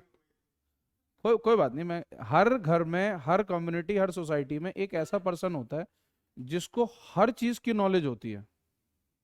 अगर आप उनसे किसी भी चीज पे, किसी भी टॉपिक पे बात करेंगे, तो वो उसकी नॉलेज है उनको, बट डीप और डिटेल नॉलेज नहीं है उनको, ऊपर ऊपर से हर चीज की नॉलेज है। सर यहाँ पे आपको अपने डिसीजन को एक बनाना है। हाँ, एक काउंसलर से अगर आप पूछेंगे, तो एक काउंसलर भी बड़ा कंफ्यूज है इसको आंसर देने में, बट वहां पे जो एक आंसर आता है, वो कहीं ना कहीं अभी के पॉइंट से अगर देखा जाए, तो वो कॉलेज आ सकता है। क्योंकि अभी हम हैं बैचलर की स्टेज पे। मैंने यही कहा ना कि ये कंफ्यूजन आज से नहीं है, ये कंफ्यूजन आपको 10th कंप्लीट होने के बाद क्रिएट कर दी जाती है आपकी लाइफ में। मेरे पास लोग आते हैं, कहते हैं जी हमें स्ट्रीम सिलेक्शन का वो फॉर्म भर के देना सब्जेक्ट्स का, ठीक है, हम बच्चों का टेस्ट लेते हैं, स्ट्रीम सिलेक्शन करते हैं। सो वहाँ पे हम जो भी स्ट्रीम सिलेक्शन करते हैं हम लिख के देते हैं, वो कहते हैं कि स्कूल वाला कह रहा है कि ये वाला इसके साथ दूंगा, ये वाला इसके साथ दूंगा, और ये वाला इसके साथ दूंगा, ठीक है। अरे भाई आज़ादी है, आप कपड़े पहनो, ब्लैक पहनो, व्हाइट पहनो, किसी को लाल शर्ट पसंद है तो लाल शर्ट पहन लो, नीचे काला पैंट पहन, आज़ादी। तो लिबरल आर्ट जो बनाया गया था, लिबरल आर्ट का मतलब ही यही था।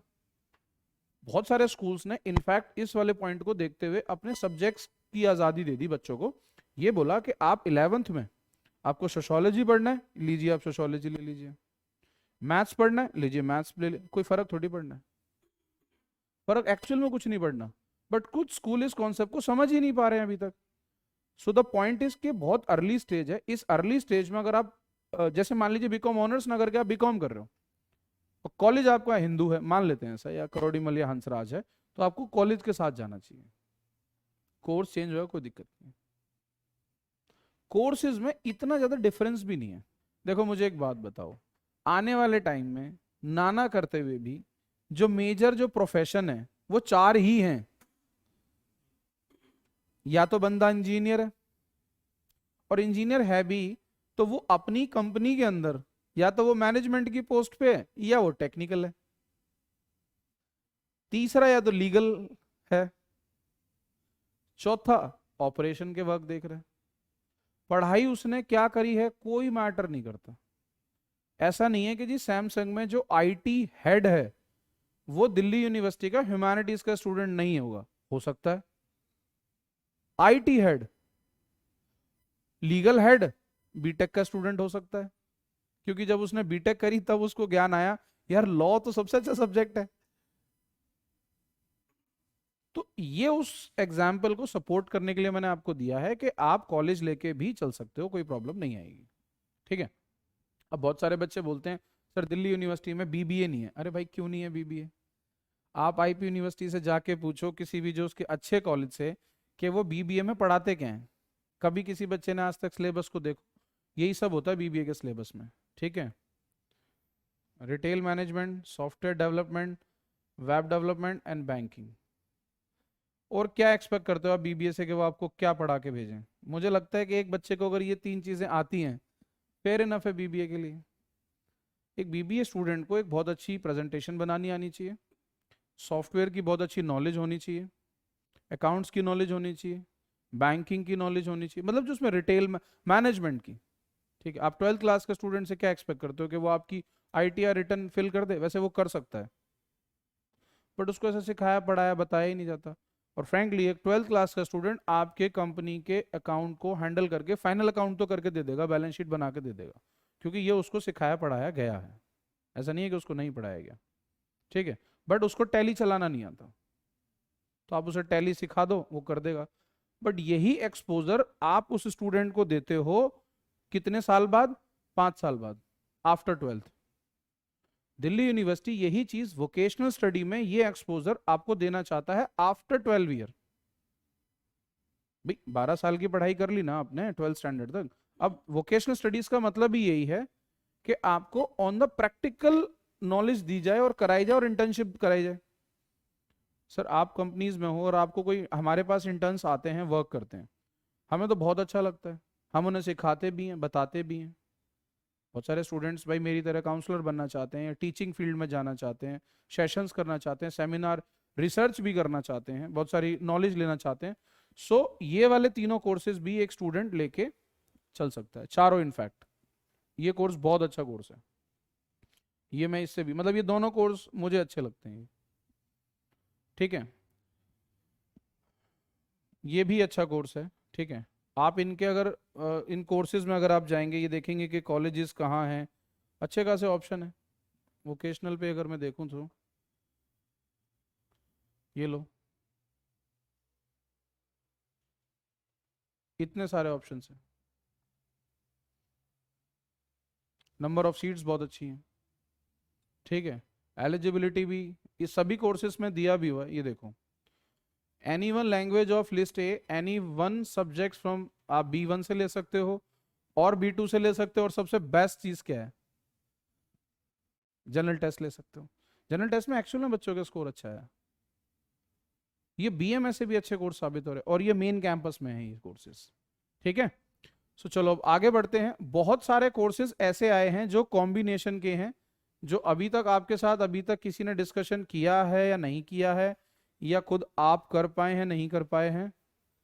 ठीक है।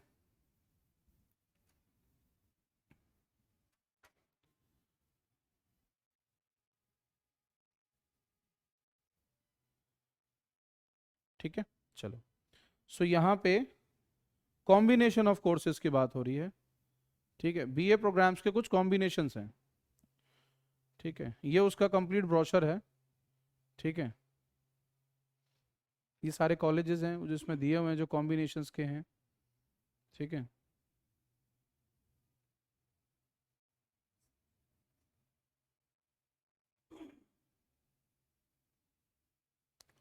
ठीक है। ये देखिए आप, BA programme advertising, sale promotions and sales and economics. Normal BA से बेटर प्रोग्राम। आप नॉर्मल BA प्रोग्राम करते हैं पास, आप कहते हैं ना BBA नहीं है दिल्ली यूनिवर्सिटी में, दिल्ली यूनिवर्सिटी से अच्छी BBA कोई नहीं कराता।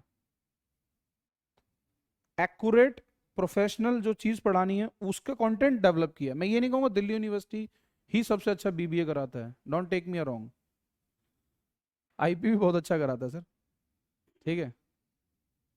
बहुत सारी तो ऐसी यूनिवर्सिटीज़ हैं जो शायद आपको पता भी हैं या नहीं, मैं बता दूं अगर यहाँ पे अगर इसकी बात चल रही है तो। क्या आपने डीटीयू का फॉर्म भरा है?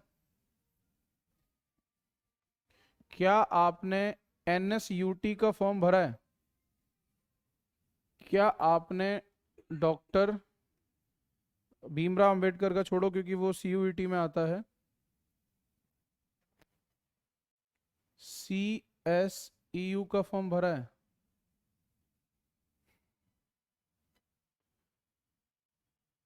सीएसईयू एक यूनिवर्सिटी है, आप उसका भी फॉर्म भर सकते हो। ठीक है, सो ये कुछ ऐसी 3 यूनिवर्सिटी हैं जिसका अभी भी आप फॉर्म भर सकते हो फॉर द बीबीए प्रोग्राम, अगर कोई स्टूडेंट बीबीए में जाना चाहता है। ठीक है, इसके लिए मैं एक सेपरेट वीडियो बना के आपको दे दूंगा, सो आप वो कर सकते हो। अभी आप ये देख लो कि आपको कौन कौन से प्रोग्राम्स आप ये, इसकी एक पीडीएफ है, जो पीडीएफ आपको मैं ग्रुप के बाद आपको डाल दूंगा। ठीक है, अब आपको करना ये है कि इनके अंदर आपकी जो कैटेगरीज हैं, ये देखो ना आप कैटेगरीज कितनी हैं। फिजिकली चैलेंज है तो फिजिकली चैलेंज वाली कैटेगरीज में डाल सकते हो। मैंने एक अपेंडिक्स भेजा था, वो एक बार निकाल के प्रिंट आउट करके दे देना, क्योंकि इससे मुझे याद आया कि आपको अपना एक अपेंडिक्स भी फिल करके देना है। जिस किसी भी स्टूडेंट ने सीएसईएस का फॉर्म भर दिया है, अच्छी बात है, उसको आज एक अपेंडिक्स है दिल्ली यूनिवर्सिटी का, ठीक है, वो फिल करके और दिल्ली यूनिवर्सिटी की साइट पे सेल्फ अटेस्ट करके उसको मेल करना है। ये एक डॉक्यूमेंटेशन और एक प्रोसेस है जो आपका ड्यू है, उसको आप पूरा कर लेना। ठीक है सर। सो आप बीए प्रोग्राम में इकोनॉमिक्स के साथ साइकोलॉजी में जा सकते हैं, उसकी नंबर ऑफ 10 सीट्स हैं, और टोटल अगर आप करेंगे तो ये इतने सारे, ये पर्टिकुलर कॉलेज के अकॉर्डिंगली दिया हुआ है। हर कॉलेज में, जैसे अदिति महाविद्यालय है, ठीक है, इसके अंदर ये कोर्स है और बहुत अच्छे से इस कोर्स को ये लोग रन कर रहे हैं। जैसे शुरू शुरू में बीएमएस आया था ना, उसके बारे में बहुत कम लोगों को पता था। ऐसे तो जो सही सुखदेव सिंह जो कॉलेज है, ये ऑफ कैंपस कॉलेज है। केशव महाविद्यालय जो पीतमपुरा में, ये भी ऑफ कैंपस कॉलेज है। सो बहुत सारे कॉलेज हैं जो कि ऑफ कैंपस हैं। ठीक है, और ये आपकी देखो नंबर ऑफ टोटल सीट्स हैं। पॉइंट अब यही होता है कि सर इसके बारे में लोगों को पता होगा तो वो इस चीज़ों को कर पाएंगे। ठीक है, आर्यभट्टा कॉलेज है, ठीक है, देन उसके बाद आपके डिफरेंट डिफरेंट उसमें है, आत्माराम में ये कोर्स है। ठीक है, सो अलग अलग कॉलेज में ये कोर्स है। सो आपको कॉम्बिनेशन कोर्सेज का भी आपको एक वो उसमें डाल के चलना है। जैसे अगर किसी स्टूडेंट को अपीरियल डिजाइन करना है तो अपीरियल डिजाइन में जा सकता है। ठीक है, कंप्यूटर एप्लीकेशन प्लस इकोनॉमिक्स भी है इसके अंदर। मान लीजिए आपको कंप्यूटर बीए के अंदर ही, मतलब इतनी सारी स्पेशलाइजेशन है। जैसे बहुत सारे बच्चे कहते हैं ना मुझे न्यूट्रिशन और हेल्थ में जाना है, सो उसके लिए भी कोर्स अवेलेबल है। फूड टेक्नोलॉजी के लिए कोर्स अवेलेबल है। ठीक है, सो ये वाले सारे कोर्सेज अवेलेबल हैं। ये हैं हमारे कॉम्बिनेशन कोर्सेज। ठीक है सर। सो नाउ अब आपको ये करना है कि ये मेरे थे कोर्सेज। अब कुछ स्टूडेंट ऐसे भी हैं जो बीएलएड जैसे प्रोग्राम में जाना चाहते हैं, टीचिंग एंड ऑल। बीएलएड का किसी ने दिया आप में से फॉर्म भरा है? नहीं? Okay good. सो बेटा बीएलएड में आपकी ये अच्छी चीज़ है कि यहाँ पे ना भी एक चीज़ और भी है कि आप B2 में से भी अपने आप को सब्जेक्ट्स को ले सकते हैं, B1 में से आप ना दोनों तीनों में से आपने सब्जेक्ट्स को ले सकते हैं, मतलब B2 में से भी आप सब्जेक्ट्स उठा सकते हैं, जिससे कि आपकी कट ऑफ हाई बन जाएगी। भाई एक सब्जेक्ट्स आपने ए में से उठाया, एक आप दो बी में से ले लो, B1 में से जो अभी आपको लिस्ट दी है, और एक B2 में से ले लो फिजिकल एजुकेशन, जिसकी वजह से आपकी कट ऑफ अच्छी बनेगी। सो आप बीएलएड के कोर्सेज में जा सकते हैं, सारे वुमेन्स के कॉलेज हैं, कोई प्रॉब्लम नहीं है। यहाँ पे 2 कॉलेज माइनॉरिटीज़ के भी हैं, अगर आपके पास सर्टिफिकेट होता है सो आप इसमें भी बेनिफिट उठा सकते हैं। आप ईडब्ल्यूएस का भी रजिस्ट्रेशन कर सकते हैं अगर आपके फादर की इनकम 5 या 8 लाख से नीचे है, तो आप एक बार आके मिल लेना, वो रजिस्ट्रेशन के बाद आप ईडब्ल्यूएस का भी फायदा उठा सकते हैं। क्योंकि ईडब्ल्यूएस की काफ़ी सारी सीटें ऐसी होती हैं जो पेरेंट्स को पता ही नहीं होता कि उसमें अप्लाई कैसे करना है, और वो सीट आपकी खाली रह जाती है। ठीक है, अब यहाँ पे एक मैं मेजर चीज़ आपको बता देता हूँ, ठीक है, सेशन के बीच में। आपने CSAS का फॉर्म भरा, वहां पे ऑप्शन आया डोमिसाइल का,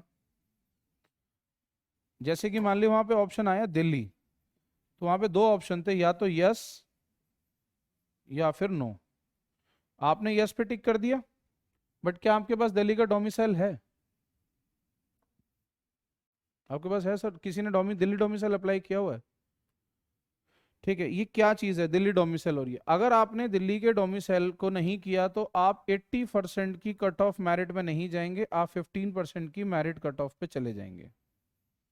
बहुत सारे पेरेंट्स को ये चीज़ पता ही नहीं है। ठीक है, चलिए जी, मान ली उन्होंने नहीं करा ये ऑप्शन। ठीक है, उन्होंने अपना ऑप्शन आया, यस कर दिया, एडमिशन हो गया। जब उनको बुलाया विंडो पे, वो बोलेंगे भाई अपना डोमिसाइल का डॉक्यूमेंट दिखाओ। सर वो तो नहीं है मेरे पास। तो आपने 85% की कैटेगरी पे मेरिट पे अगर एडमिशन लिया है तो वो एडमिशन तो कैंसिल हो जाएगा आपका, उस वो राउंड का चांस खत्म हो जाएगा।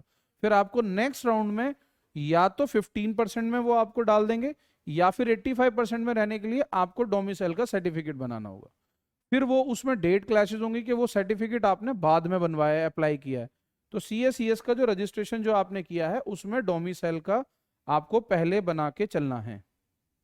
ठीक है, ये चीज को आप समझ लें। और ये पॉइंट है क्या, ये मैं आपको और डिटेल में एक्सप्लेन कर देता हूं। दिल्ली के अंदर बहुत सारे स्टूडेंट दिल्ली आउटसाइडर, जैसे कि हरियाणा, गुड़गांव, ठीक है, सोनीपत, रोहतक, गाजियाबाद और नोएडा, अलग अलग जगह से आके अपना एक पेरेंट ने या एक ट्यूशन, ये आपको ट्यूशन टीचर या पेरेंट्स या बाकी लोग जो हैं वो आपको बताएंगे। ये आपका कुछ अपेंडिक्स है, ये आप यहाँ से लेके अपने ये फिल करके आपने देना है। इसमें मेडिकल सर्टिफिकेट भी लगाना है आपको। ठीक है, और मान लीजिए किसी का डिसेबिलिटी है तो वो उसको लगा के देना है। मेडिकल सर्टिफिकेट तो देना ही देना है आपको। ठीक है, किसी का ईसीसी सर्टिफिकेट है तो वो लगा के आपको सेल्फ अटेस्ट करके ये आपको मेल करना है दिल्ली यूनिवर्सिटी को, फोटो लगा के, तो जाके आपके डॉक्यूमेंट्स पूरे होंगे। सो यहाँ पे क्या था कि आउटसाइडर वाला जो बच्चा है, ठीक है, तो कोई भी पेरेंट, कोई भी टीचर, जैसे मैंने कहा, आपको समझाता है कि भाई इसकी जरूरत नहीं है। क्यों? क्योंकि आपका तो आधार कार्ड जो है दिल्ली का है। दिल्ली के अंदर मान लीजिए कोई भी बंदा अगर 10 दिन पहले भी अगर आता है और वो अगर अपने आधार कार्ड पे एड्रेस अपडेट करा लेता है रेंट पे, तो वो भी दिल्ली का माना जाएगा क्या? चलो, यहाँ पे एक और रूल आया कि जो बच्चा 12th दिल्ली से होनी चाहिए तो भी चल जाएगा। ठीक है, क्योंकि ज़्यादातर मैं मानता हूँ कि जो कुछ हमारे टीचर्स, ट्यूशंस या एकेडमिक्स हैं वो ऐसा बोलते हैं कि दिल्ली डोमिसाइल की ज़रूरत नहीं पड़ती। अगर किसी स्टूडेंट ने 12th में आके अगर एडमिशन लिया दिल्ली के अंदर, तो वो दिल्ली का माना जाएगा? नहीं माना जाएगा। दिल्ली का डोमिसाइल उसी बच्चे का बन सकता है। गवर्नमेंट ने रूल बनाया है कि पहले ऐसा होता था कि दिल्ली में आए, आपने 11th में आके रजिस्ट्रेशन करा लिया किसी स्कूल में, या 12th में आपने एडमिशन ले लिया। ठीक है, तो भाई दिल्ली की सीट को पाने के लिए, 85% कोटे में जाने के लिए दिल्ली का वो ये वाला टेक्निक्स यूज करते थे। बट दिल्ली गवर्नमेंट ने यही चीज अब बनाई है कि आपको जब तक दिल्ली में आपकी 10th 11th 12th 3 साल जिसकी एजुकेशन नहीं होगी उसको दिल्ली का नहीं माना जाएगा। तो इसके लिए उन्होंने डोमिसाइल का रूल निकाला है कि जो बच्चा डोमिसाइल बना के अगर वो करेगा तो ही उसको दिल्ली का माना जाएगा। मतलब 85% के कैटेगरी में वही आएगा, अदरवाइज उस कैटेगरी में वो नहीं आएगा। ठीक है जी, तो ये तो था डोमिसाइल का रूल। ठीक है, अब यही वाली सारी चीजें चॉइस फिलिंग और ये सारा प्रोसेस के लिए आज हमने ये सारा कुछ जैसे अब आपको एक्सप्लेन कर दिया। और कोई कोर्स इसमें खास ऐसे बचता नहीं है, वो डिपेंड करता है कि आप कौन से कोर्स पे आप जाना चाहते हैं। ठीक है, so this is all about. ठीक है जी, इसके रिगार्डिंग कोई भी अब आपका कोई क्वेश्चन और क्वेरीज है तो आप पूछ सकते हैं।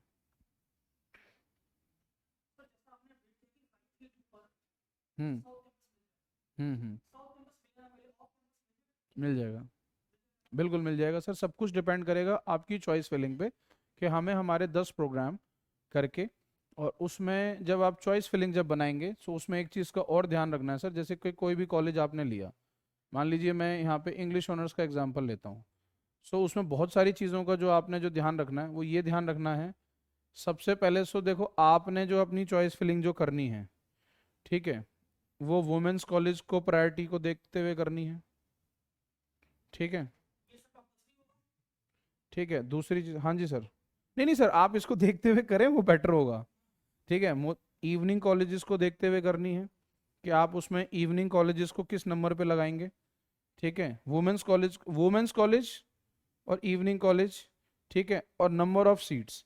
मान लीजिए अब जैसे ये Motilal Nehru evening college, sir यहाँ पे सीटी 16 है, ठीक है, और ये कॉलेज है लेडी श्री राम, बट ठीक है ये टॉप कॉलेज है, बट कुछ कॉलेज ऐसे भी हैं जिसमें नंबर ऑफ सीट्स ज़्यादा हैं, ठीक है, जैसे कि अगर आप देखें किसी कॉलेज में सीट कम है, मान लीजिए दयाल सिंह में सीटी 16 है, तो आप इसको ऑप्शन में उतने ज़्यादा नहीं रखेंगे, इसको नीचे डाउनग्रेड में रखेंगे, आप उस कॉलेजेस को ऑप्शन में ज़्यादा रखेंगे जहाँ पे नंबर ऑफ सीट्स ज़्यादा होती हैं, ठीक है ना, जैसे लेडी श्री राम में तो चलो ज़्यादा है सीट, बट ये टॉप कॉलेज है, ठीक है, जैसे पीजीडीएवी आप रख सकते हैं, ठीक है, पीजीडीएवी में 31 सीट्स हैं, तो इसको आपने अपर केसेस में रखना है, ठीक है, रामलाल में जो है इसमें आप कर सकते हैं कॉलेज में, क्योंकि इसमें नंबर ऑफ सीट्स कंपेरेटिवली आपकी ज़्यादा हैं। सर बहुत सारे फिल्टर्स होते हैं, बहुत सारी चीज़ें होती हैं, बिना प्रोफेशनल के ये, देखो आपका पॉइंट ये है कि आपने 12 साल अपने बच्चे पे 2 लाख रुपए के हिसाब से अगर आपने 24-25 लाख रुपए लगाए हैं, तो यहाँ पे एक छोटा सा 0.0002% एक कंसल्टिंग फीस अगर आप देते हैं, मोस्ट वेलकम, आप हमारे साथ जुड़ते हैं, हम करा के देते हैं, हमारी एक एश्योरेंस भी होती है कि हमारे साथ जुड़ोगे तो एक अच्छा कॉलेज और एक सही फिटमेंट, जो मैंने फिटमेंट की बात करी, हो सकता है अब आप अपने से करेंगे तो आपको, भाई हो सकता है जिस कॉलेज में आप जा रहे हैं वहाँ पे अगर आपके 450 550 नंबर हैं, सो आपके साथ 450 वाला बच्चा भी बैठा है, ठीक है, तो आपको अपने उस कॉलेज में जाना है जहाँ पे 550 वाला से ऊपर ही रहे बच्चे। मैं ये गारंटी नहीं देता कि उसमें 550 से ऊपर, हाँ, बट ये एश्योरेंस है कि भाई 525 से लेके 600 नंबर तक वाले बच्चे आपकी क्लासरूम में होंगे, सो उसमें आपको एक थोड़ा सा प्राउड फील होता है, ठीक है, सो इन सब चीज़ों का काफ़ी सारी चीज़ें जैसे मैंने कोर्स बताया, सो एक बहुत सारा एक कॉम्बिनेशन ऑफ वर्क है, जिस कॉम्बिनेशन वर्क को हमने अभी 4 महीने तक पूरा करना है, इसमें 4 मंथ्स लग जाएंगे, 3 मंथ्स भी लग सकते हैं, अगर फास्ट ट्रैक पे भी अगर कराया जाएगा तो 3 महीने से पहले ये एडमिशन का प्रोसेस आपका नहीं होगा पूरा। हाँ जी, फिर स्टे वेकेंट राउंड भी होगा, कि जो टॉप कॉलेजेस होते हैं इसमें टोटल 8 राउंड होने हैं अभी, तो ये राउंड 1 ही नहीं, 8 राउंड की तैयारी हो रही है ये। सर ना करते हुए भी दिसंबर तक क्लासेस शुरू होंगी, पिछली बार भी इतना डिले हुआ था, अगर आप चाहें तो पिछले साल की कट ऑफ लिस्ट आपको निकाल के दे देंगे, दिसंबर तक दिल्ली यूनिवर्सिटी की कट ऑफ लिस्ट आ गई थी, बट कई बार क्या होता है, जो एक राउंड होता है स्टे वेकेंट, जब सीटें खाली हो जाती हैं, जैसे कई बार आपने एडमिशन ले लिया, एडमिशन लेने के बाद जब बच्चा कॉलेज जाता है, सो जब कॉलेज में जब रिपोर्ट करता है, पहली बार तो रिपोर्ट तभी करता है, उससे पहले तो जैसे कि मान लीजिए आपका राउंड 1 हुआ, राउंड 1 में आप सेटिस्फाई नहीं है, फिर अपग्रेड के लिए राउंड 2 में जाते हैं, फिर अपग्रेड के लिए राउंड 3 में भी जाते हैं, बहुत सारे बच्चों ने ऐसा भी किया है कि जैसे कि उनको सीट मिल गई तो उन्होंने अपने कॉलेज में रिपोर्ट नहीं किया, और वो राउंड 2 में मतलब जो कॉलेज मिला उससे सेटिस्फाई नहीं थे, तो उन्होंने क्या करा, नेक्स्ट राउंड में जाके उन्होंने एडमिशन के लिए अप्लाई कर दिया, तो राउंड 1 की जो सीट थी वो उनकी खत्म हो गई, जो दूसरा कॉलेज मिला वो उससे भी मतलब उतना अच्छा नहीं मिला, क्योंकि ज्यादातर राउंड 1 में 90% सीटें फुल हो जाती हैं, भाई जिस जिस बच्चे को अच्छा अच्छा कॉलेज मिलता जाएगा तो वो तो नहीं छोड़ेगा ना, तो अपग्रेड प्रोसेस को करना चाहिए राउंड में जाने से पहले, तो वो अपग्रेड प्रोसेस कैसे किया जाता है वो देखना है, बहुत सारे बच्चों ने आईपी यूनिवर्सिटी में भी ऐसा किया कि कॉलेज मिला वहां जाके अपनी फीस भर दी, सेटिस्फाई होके बैठ गए, जबकि वो कॉलेज 5th नंबर का है, उतना अच्छा कॉलेज नहीं है, मेन कैंपस में भी सीट मिल सकती थी, उन्होंने अपना अपग्रेड प्रोसेस नहीं किया। हाँ भाई, आपने एक एक्स कॉलेज ले लिया, आपको जेड कॉलेज पे जाना है, तो एक्स कॉलेज की सीट रिजर्व रहे आपकी, और जेड कॉलेज के लिए भी आप ट्राई आउट करो, उसको बोलते हैं अपग्रेड प्रोसेस, तो वो अपग्रेड प्रोसेस कोई प्रोफेशनल बॉडी ही जुड़ के आपको अच्छे से करा पाती है, क्योंकि ठीक है वो मैंने पहले भी आपको बहुत सारे एग्जांपल से समझाया कि भाई उस चीज के आप प्रोफेशनल नहीं है, आप पहली बार कर रहे हैं उस काम को, और बच्चे से तो बिल्कुल भी एक्सपेक्ट ना करें, भाई बीइंग अ पेरेंट आप बच्चे को बोल देंगे यार बच्चा देख रहा है मेरा, बच्चा नहीं देख पाएगा, बच्चा को उतनी ही नॉलेज है वो जितना उसके लिए भी तो फर्स्ट टाइम है ना, फिर डिसीजन भी उसको लेना पड़े तो वो तो बिल्कुल भी सही नहीं, एक स्टूडेंट उतना डिसीजन नहीं ले सकता जितना एक मैच्योर पेरेंट उसके लिए अच्छा डिसीजन ले सकता है, तो ये सारी चीजें उसमें इन्वॉल्व होती हैं, इसीलिए हम सेशन में भी कहते हैं भाई पेरेंट्स के साथ स्टूडेंट के साथ पेरेंट्स का आना जरूरी है, तो अपग्रेड प्रोसेस बहुत इंपॉर्टेंट है सर इसमें, तो ये होता है अपग्रेड प्रोसेस, तो अपग्रेड प्रोसेस हम लोग कराते हैं, ठीक है जी, और भी कोई डाउट एंड क्वेरीज आपकी साइड से?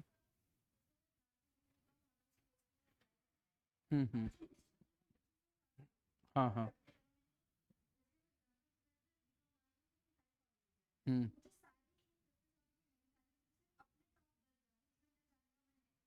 हम्म। हम्म।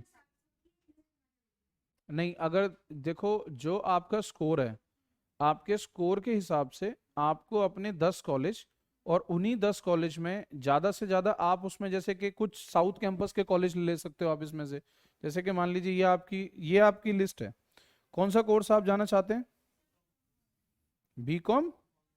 बी कॉम ऑनर्स, तो बी कॉम ऑनर्स खोल लेते हैं।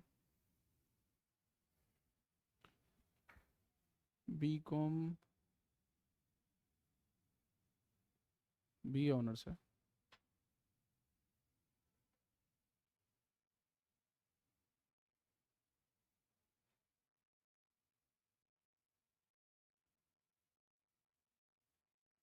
ठीक है, ये हमारे बी कॉम ऑनर्स के कुछ कॉलेजेस हैं।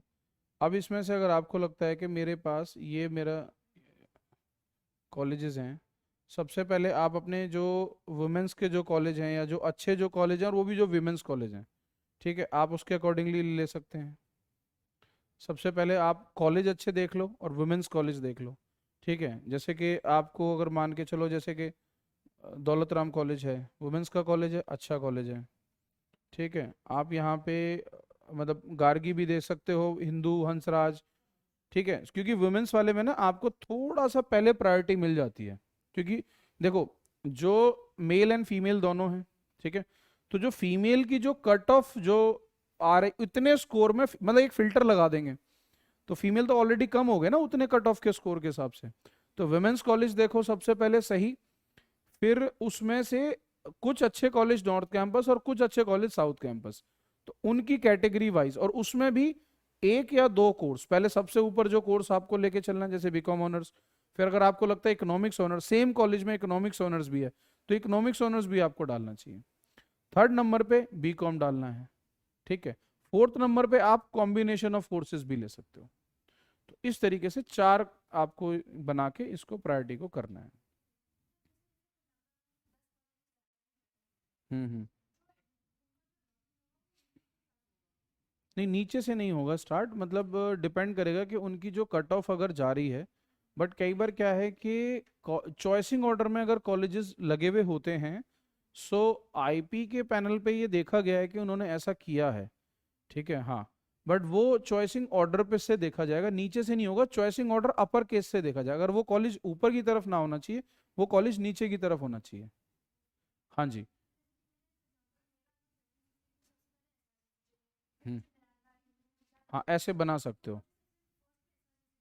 यस। हाँ जी। फिर आपको, हाँ उसमें, हाँ उसको डाउनग्रेड पे रखना है आपको। ठीक है, बट उसमें कुछ कॉलेज ऐसे भी रखने हैं जो आपके स्कोर से हो, उनको मिडिल ऑर्डर में डालना है।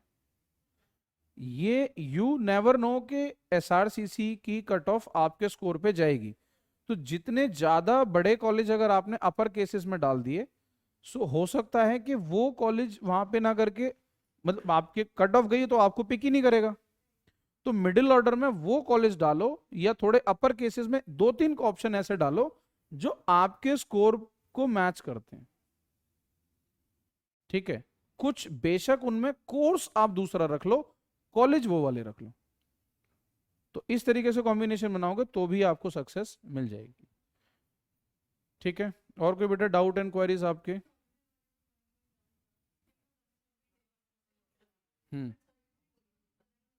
देखो, सर्टिफिकेट जैसे आपने दिल्ली का जो डाल दिया उसमें, बट आने वाले टाइम में जब आप जैसे मान लीजिए कोई अलॉटमेंट ऑफ लेटर आता है आपको, और आप जब जाते हैं एडमिशन लेने के लिए, तो वहाँ पे एट दैट टाइम वो आपसे सारे डॉक्यूमेंट्स मांगेंगे। हाँ, अप्लाई कर सकते हैं वो आप, आईटी वाले सारे, इनसे आप कनेक्ट करके वो आपको हेल्प कर देंगे। उसको अप्लाई करके एक्नॉलेजमेंट लेके, और उसको सेल्फ अटेस्ट करके दिल्ली यूनिवर्सिटी की जो साइट है उस पर आपको मेल करना है। लास्ट डेट मतलब ये है कि आज आज में कर लो अप्लाई तो बेटर है, क्योंकि कल से तो प्रेफरेंस शीट ही करोगे। नहीं, मतलब आप एटलीस्ट आज अप्लाई तो कर दो ना उसको, क्योंकि कल से वो प्रेफरेंस शीट अब शुरू हो जाएगी, तो उसमें ऑब्जेक्शन डाल सकते हैं, तो आज हम ये काम कर सकते हैं। ठीक है। हम्म। हम्म। हम्म। हम्म। हम्म। हम्म। हम्म। हम्म।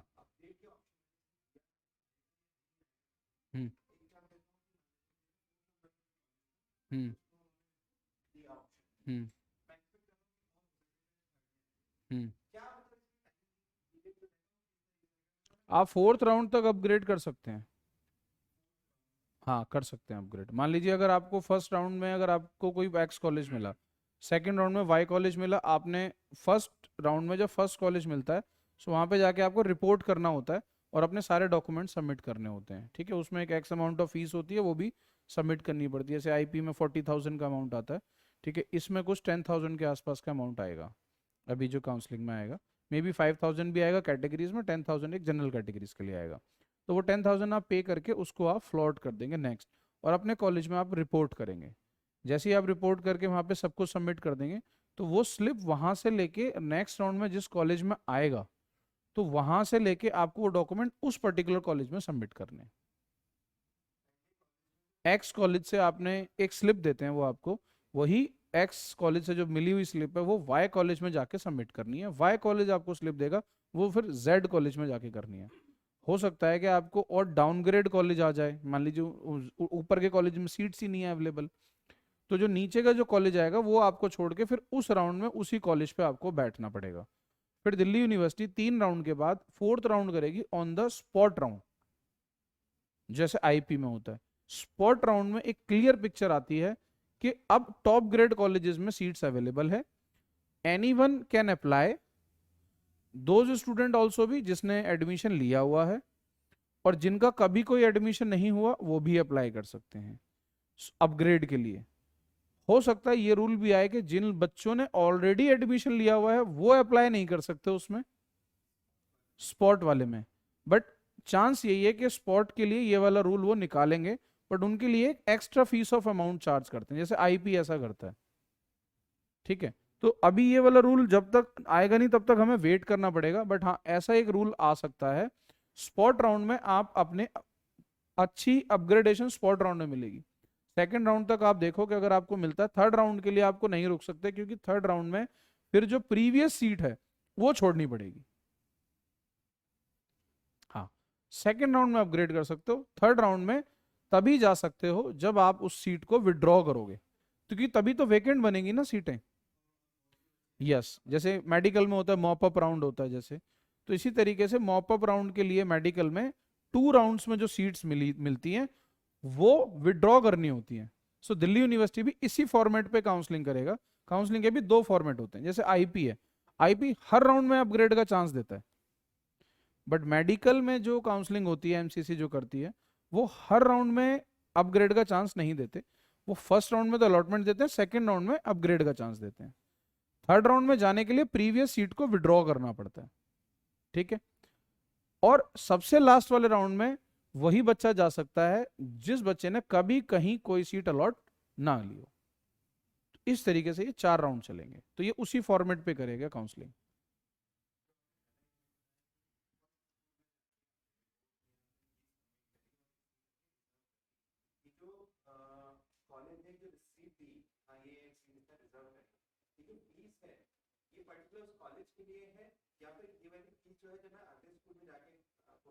अब ये कॉमन फीस रखेंगे सर, जैसे जो काउंसलिंग में जो होती है कि भाई इतना एक्स अमाउंट आपको पे करना पड़ेगा तो जाके आप एडमिशन ले सकते हैं। फिर उसके बाद कॉलेज फीस अभी आपको सबमिट नहीं करनी होगी, आपको कॉलेज में रिपोर्ट करना होगा, उसकी रिपोर्टिंग स्लिप वो आपको देंगे। कॉलेज अपनी फीस को पे नहीं करवाएगा। ठीक है, हाँ वो आपको पे करना पड़ेगा ये वंस। हाँ, वो अमाउंट जो होता है वो काउंसिल के पास रहेगा, सीएसईएस के पास रहेगा। सीएसईएस इस अमाउंट को दिल्ली यूनिवर्सिटी को और पर्टिकुलर कॉलेज को ट्रांसफर करेगा। हाँ जी, यस, क्योंकि ये कॉमन काउंसलिंग प्लेटफॉर्म पे हो रहा है, जैसे जैक होता है, जैसे मेडिकल और इंजीनियरिंग में होता है, तो वो फिर हो जाने के बाद एक क्वेश्चन अमाउंट को वो कॉलेज को ट्रांसफर करता है, ऐसे रहेगा ये। फिर कॉलेज की कुछ एक्स अमाउंट फीस जो होगी वो फाइनल राउंड में वो लेगा। ठीक है सर। हाँ वो अभी रजिस्ट्रेशन करवाएंगे अभी आपके साथ जुड़ के। हाँ जी, आप सुनीता मैम से एक बार बैठ के मिल लो, वो सारा प्रोसेस करा के आपको करा के भेजेंगे ये। ठीक है जी, बेटा आप एक बार सूरज सर से मिलके अपना वो डोमिसाइल वाला काम अपना कर लो। ठीक है, और कोई डाउट एंड क्वेरी किसी बच्चे की? ठीक है, तो एक बार ना सभी काउंसलर्स उनको बैठ के पूरा अपना जो प्रोसेस है वो सारा समझा दो, ठीक है, और कैसे कैसे हम लोग आपके साथ जुड़ के पूरी हम लोग हेल्प करेंगे। ठीक है जी, थैंक यू। Okay Suraj.